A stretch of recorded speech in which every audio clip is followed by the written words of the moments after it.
Hey there, greetings everyone, and welcome back to another episode of Plan B Success. We have Tim Redmond with us today from Tulsa, Oklahoma. And Tim is the CEO of Redmond Growth Consulting, also the Redmond Leadership Institute, where he's working with businesses and entrepreneurs in terms of improving what they're already doing and making sure that they do better, go to that next level. So welcome, Tim. Yeah, it's good to be here. Thanks so much for inviting me to be part of your podcast. I love your focus and what you do with this podcast. So thank you so much. So Tim, in your own words, tell us a little bit about yourself. Well, I was okay. I was born in a very large family, one of 11 kids. My mom and dad just either love kids or love the process of making kids. I'm not sure what, but I learned to operate, with a lot of interaction with people. And I went to college, I studied accounting, became a CPA. And most people know CPA is a constant pain in the abdomen is what CPA stands for. But I worked for PriceWaterhouseCoopers for a few years. Then I started with another guy and we built a software company. We initially started with a software program and we grew it up to about 400 employees, about $40 million a year. And we ended up selling that to Intuit and learned a lot of lessons on that. But I remember it in being a senior, taking advanced accounting. For those of you that maybe have taken that class, it's as boring as a desert here. And I remember writing down while the professor was lecturing. I remember writing down all the business ideas I wanted to start. And one of the things I wanted to do is I wanted to consult with businesses to help them grow after I've been successful at growing a number of companies myself. And so that's what led me up to this point here. And I love growth. I love business growth. I love what happens in the heart and the mind of the owner when their business begins to grow. So that's what I'm all about. So your Redmond Growth Consulting and Leadership Institute, how long ago did you start with those? Well, I started the nonprofit after we sold our business and I went into somewhat semi-retirement.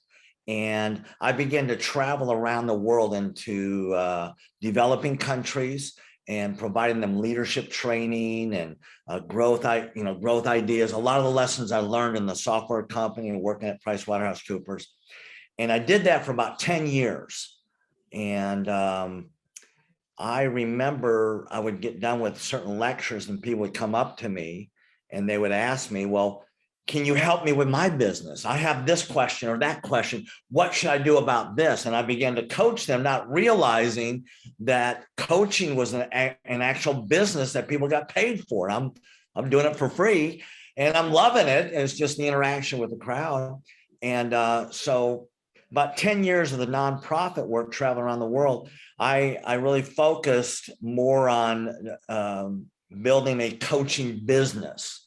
And so I've been doing that for about 8 years and been building a team for the last 5 years. And so it's been a blast. We got about 150 clients around the nation, all kinds of different clients, but mostly service businesses, professional services like lawyers and CPAs and that type of service, but also with contractors like home builders and plumbers, electrical contractors. So we work with service companies primarily, but we work with all kinds of businesses. So that's what I've been doing. So how do you find your clients? That is a great question here. I hold out a little cardboard sign and I say, we'll coach for food. And you wouldn't believe, no, I'm just kidding. Actually, we have done all kinds of things. I will tell you early on here, this is something that's like how to run potential employees away forever. We had near 100% of our lead generation was from cold calling. We did about 5,400 cold calls a week. I mean, it's crazy. Wow. And I used to do speaking at events, and then they say, well, this guy, maybe he's smarter than he looks. And so let me give him a shot. So I'll talk to people. So we've done it that way. And then we get a lot of referrals, people that have been successful in their business say, hey, these guys are pretty good. So we get a lot of that.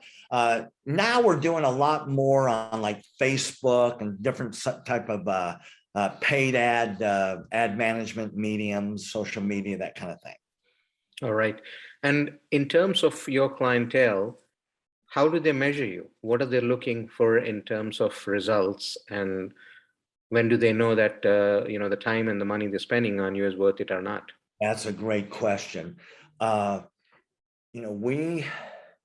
in the coaching realm, and it seems like everybody and their pet dog is a coach. You're absolutely right. They got certified somewhere on it. And my certification, my school colors are black and blue. It's the bruises from tripping and falling and making a lot of mistakes myself. But we measure top line, bottom line, and time freedom. Those are the three main things we look at here. And we believe that a business, the primary purpose of the business, and you may disagree with me and your listeners may disagree, but I believe the number one purpose of a business is to serve the owner. Now, if they don't serve their employees well, or if they don't serve their clients very well, the business won't serve them well. So it all ties together. But we want to make businesses behave in a way that gives us the lifestyle that we want. And I've got some guys that just love to work. We had an HVAC company, and we literally doubled their sales and we tripled their profits because we just made things a lot more efficient. And he was still going out in the field because he loved to crank the wrench. I'm like, you don't have to do that. He goes, I love it so much. So I'm not going to argue with him, but most of our clients will say, well, listen, I want more time freedom to spend time volunteering in the community or at my church or wherever it may be. And so we want to, those are the three key measurements, but we measure it on number of leads coming in. We help people generate leads. We help them with their internet presence here. I mean, you can look at Redmond Growth, and you'll see we've got over 400 5-star Google reviews. So we help them with all practical aspects of growing their business. So they measure it by, do I have more top line money, but more importantly, do I have more bottom line money? Is my bank account getting bigger? And am I getting increasingly more time freedom? I had one plumber in the Denver area. Love this guy. They were doing about $100,000 a month, and they were spending $30,000 a month in advertising, Google ads, Home Advisor, all kinds of different things, $30,000 a month. So in the first 4 months, we shifted their focus, and they were able to get as many leads in 4 months, only spending $13,000 as they were at $30,000. And then they're working there's a partnership. They're actually brother-in-law with each other. They're working about 90 hours a week. And tell me you've had those work weeks, 90 hours, right?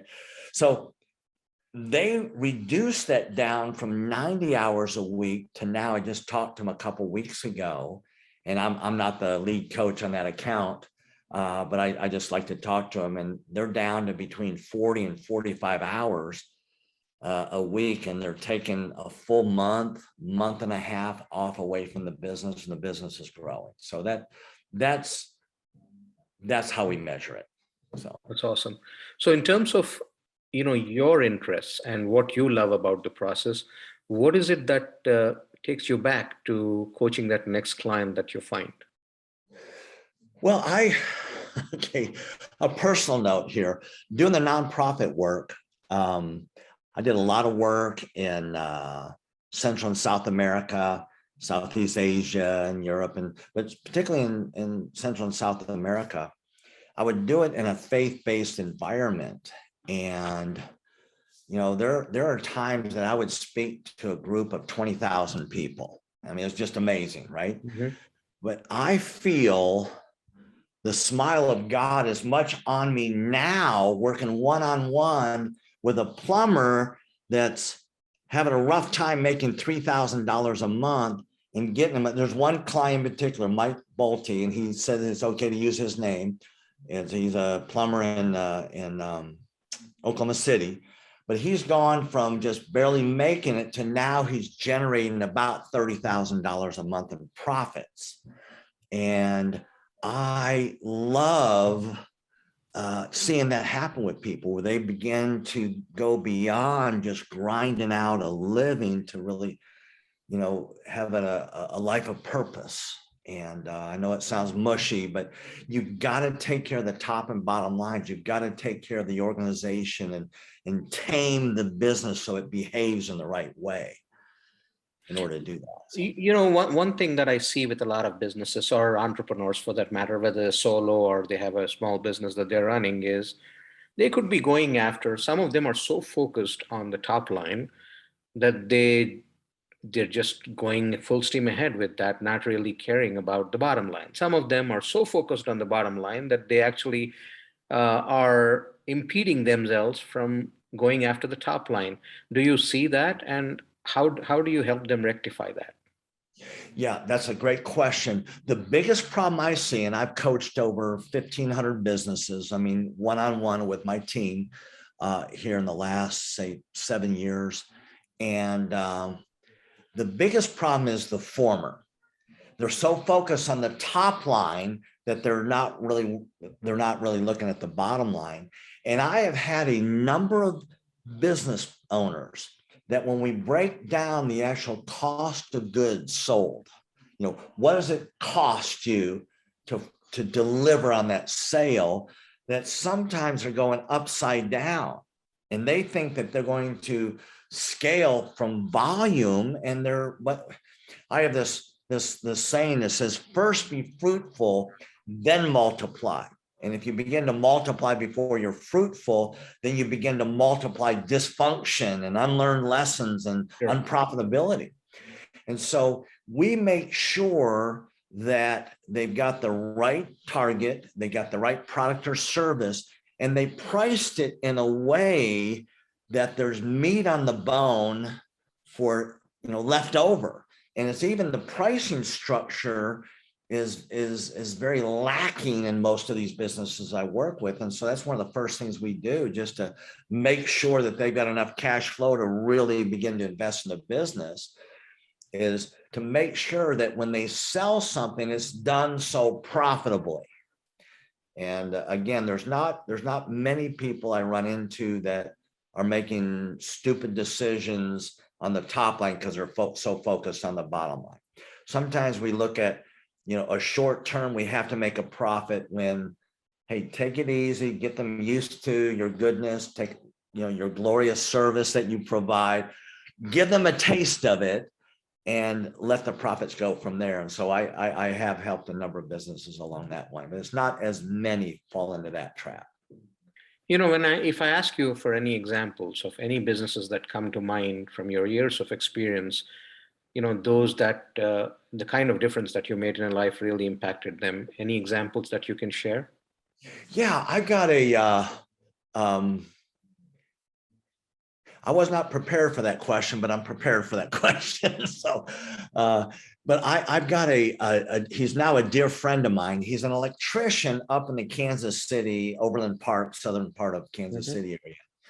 And he called me up, it's about 3 years ago, and he's yelling at me, I'm like, well, hey, I'm not your enemy. I'm not the one that, he goes, yeah, I'm working my rear end off and I don't have any profits. I'm only making like 8% profits. I go, well, hey, let me do an analysis of your P&L. And I said, hey, listen, I've got some good news and some bad news. The good news is you've got a long way to grow into. The bad news is you're not at 8%, you're at 0%. You've got no profit. He was paying himself a decent salary, but over the last 3 years, it was putting structure in his business, but also working with his mindset. It was kind of a poverty mindset that he thought it was wrong making a profit was almost like taking advantage of people. Okay. Yeah. And there was like this moral code that was tormenting his bottom line. And we've grown it. He was about a $1.5 million business. This year, he's going to finish this year at about $3 million. And he's paying himself a real handsome salary, but he's going to pop about 20% on that. So he's going to have to pay taxes on about $600,000 plus his salary. So he sent me a text not too long ago, my friend, and he said, you know what? He said, I'm beginning to dream again. I never thought that was possible. Awesome. That gets me up early in the morning. This is not just a job. This is like my life, my calling. I love what I get to do. That's so awesome. So at the same time, on the opposite end, there are people that you wish you could have helped, but for one reason or the other, it is stubborn or their old way of doing things, that no matter how much you try, you're just unable to help them. Can you share an example like that? Yeah. I'm not going to mention any names. Sure. But when we go through, like we have a sprint in our first 90 days of coaching, and we really get the business owner focused on some short-term wins that are very dollarizable. If we can add another $5,000 to your net profit, or we had one builder that had he had between a $15 to $20 million a year business, but it was break even. And so we got it to about 5 to 7%. And then at that point, he thought, okay, well, I'm making enough profit to pay myself, and I'm getting a pretty good profit, 5% of 20, it's not bad, it's $1 million. So he got comfortable, and he got to a point where he really wasn't open to growing anymore. And I think on that client, we said, hey, listen, I think we're done because you don't want to grow. There are some clients that we've had to fire. We had one client that we were about ready to fire. There's another builder. They were like a remodeler, and they were doing, at the time, they were doing about $150,000 a month, something like that. And their profit was about 5%. And if that, and they're getting in their, they're in their middle 60s here, and they're concerned they don't have any retirement. And we really worked with them on how they cost their jobs and getting into the detail of that. And there was a point where the coach said, hey, I'm done with them. They're not growing. I'm not getting anywhere. We need to fire this client. And so I actually shifted this client over and asked him, and said, hey, would you work with my top coach, which is my son, Robert? He's phenomenal.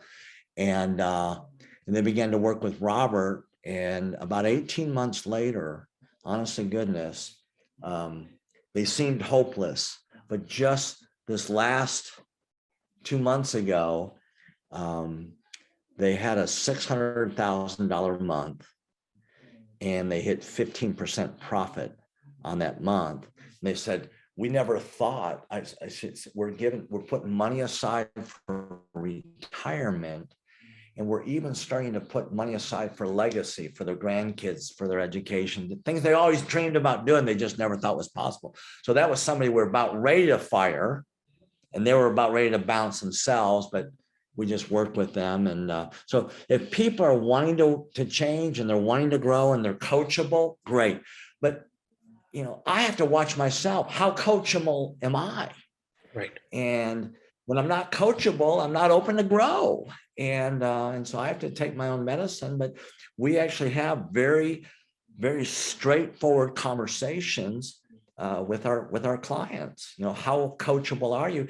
And I would say to everybody that's listening to this right now or watching this right now is, how coachable are you? Do you have all the answers? You know, you've got the answers to questions nobody's asking you. Well, something's wrong with this picture, so it's just it's kind of like having that beginner's mind, as somebody told me, and it just really is very helpful to me.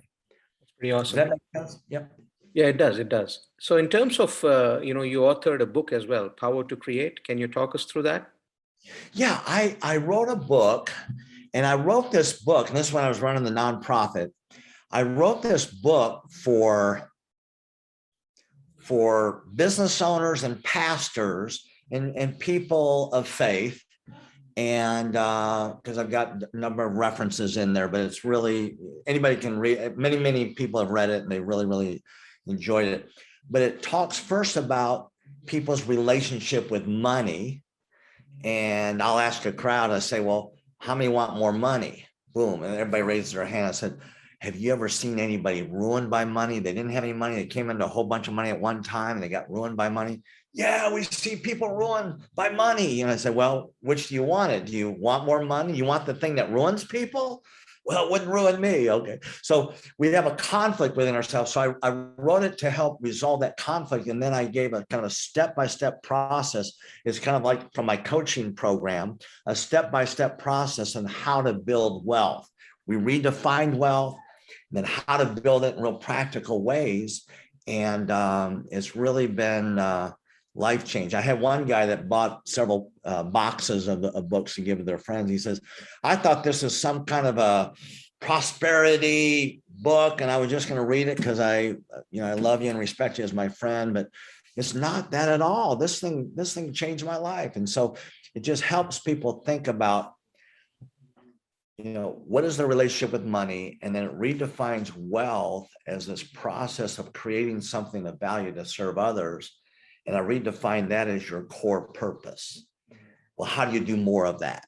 And I even have illustrations in there about how people in just some of the most stressed out economic situations were able to create wealth in their shortage, in their lack. And so hopefully it's a good reminder of who we are, what we're capable of creating.